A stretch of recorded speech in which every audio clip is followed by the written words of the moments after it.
One of Dryrun's powerful features is visibility into your forecast versus actuals or your budget versus actuals.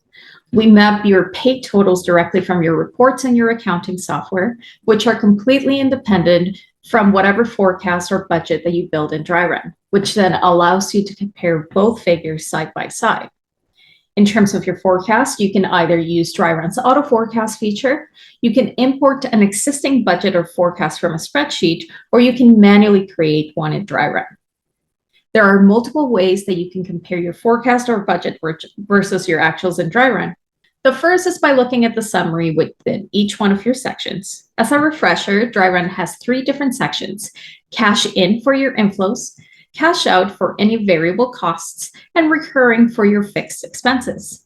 The summary at the top of each section is a sum of all of the account totals that belong to that section. At a quick glance, you're able to compare what your forecast had been for the particular month, and right below, you will see the total for your actuals.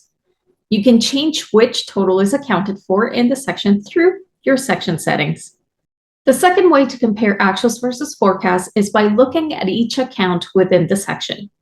In terms of totals, the blue totals that you see are forecast, and the black totals that you see are actuals.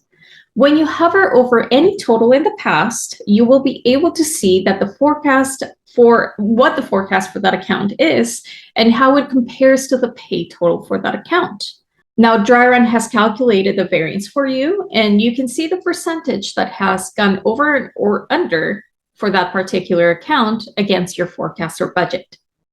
The third way to visualize your forecast versus actuals in Dryrun is to look at the graph at the top.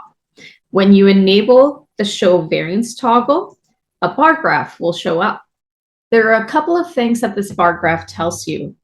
Anything above the 0 line is inflows. Anything below the 0 line is outflows. And when you look at the bars, everything that has a solid color is actuals, whereas everything that is translucent is forecast.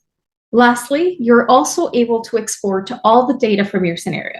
In this export, you will have 2 columns for each one of the accounts for each month, and one will show your actuals and one will show your forecast. And that's it. Variance analysis has never been easier. But if you have any other questions, please do not hesitate to reach out to our team.